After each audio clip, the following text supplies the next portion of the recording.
My name is Isabella Banos. I'll be reading my pro-constructive, followed by my con-constructive, the resolution being that the United States federal government should ban corporate acquisition of single-family residences. I'll be starting with my pro. My time starts my first word.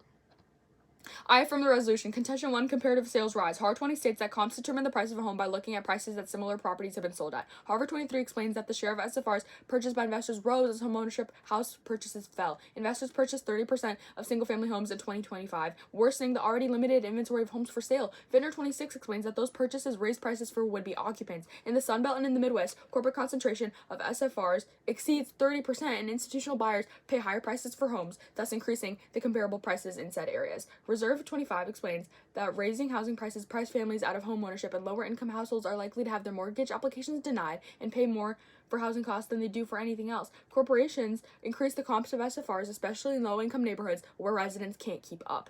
Impact health. Unstable housing conditions cause negative side effects to health. Human Rights 24 explains that stable housing and health conditions and overall well-being and most services such as healthcare and schools are linked to residential status. HMC 24 explains that renters who faced eviction experience excessively high mortality rates compared to other groups. Housing impacts health and can worsen health disparities if it becomes more expensive. For example, Healthcare 24 explains that cancer is a leading cause of death in older unhoused adults. Residents struggling with housing had poorer survival after cancer diagnosis compared with those who were continuously housed. Corporations increase comparative sales concentrated in low-income areas, causing adverse impacts on people's health. Contention 2, residential recession. Corporations put home ownership out of reach for families. Carly 24 explains that by 2030, institutions are expected to own 7.6 million homes, accounting for almost half of all SFR units in the entire country. NHG 25 explains that the U.S. has a shortage of 7.1 million rental homes affordable and available for renters with low incomes.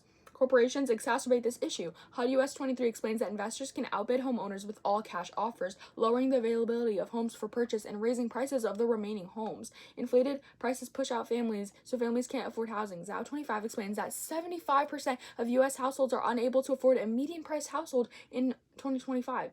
CNBC 26 explains that homeownership and wealth go hand in hand in the United States. Not being able to afford a home hinders the family's chance of growing wealth. Perry 23 explains that investor activity caused a 1.4% drop in homeownership rates in the United States. For reference, 87 million Americans own homes, meaning that 1.2 million lost theirs. Richardson 26 explains that 22 million renter households spent over 50% of their income on housing. Renting is hard and corporations make it harder.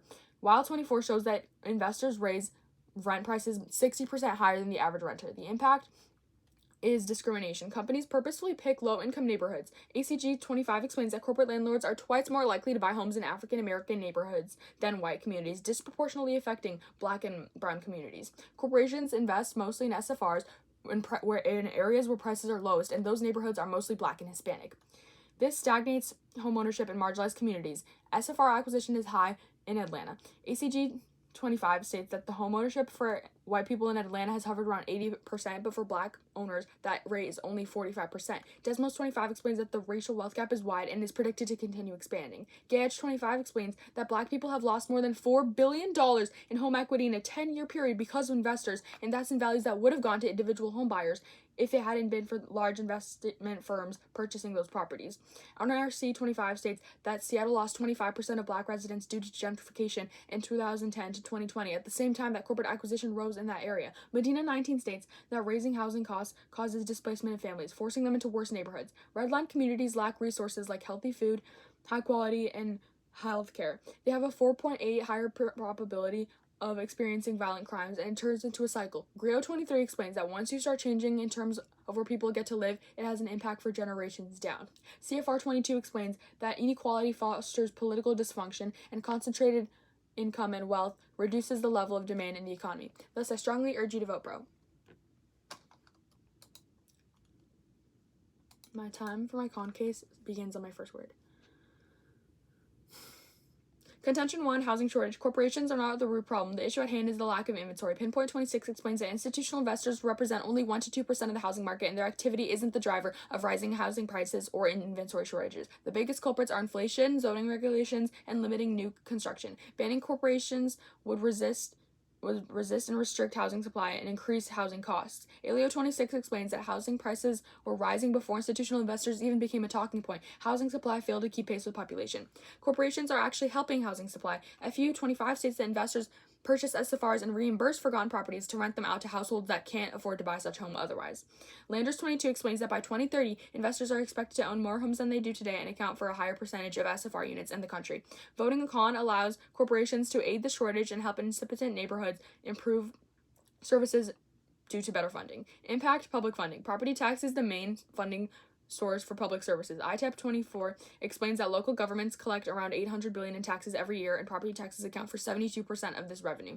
Muirfield 23 states that property taxes rose in neighborhoods which investment firms purchase real estate. Corporations take the burden of higher taxes to contribute to more resources. Johansson 24 laments that big investors help build a greater supply of rental options that enable families to move into neighborhoods with higher education and better economic outcomes in areas where they otherwise may not be able to afford. Corporations help rent to people in areas where they can't afford, giving them a chance at building wealth. Impact 2, real estate market. Corporations purchase in economic downturns when individuals can't, stabilizing the market when needed. Federal Bank 24 explains that during the Great Recession, institutional buyers stepped up their purchase of single-family houses to provide rental homes and to moderate the drop.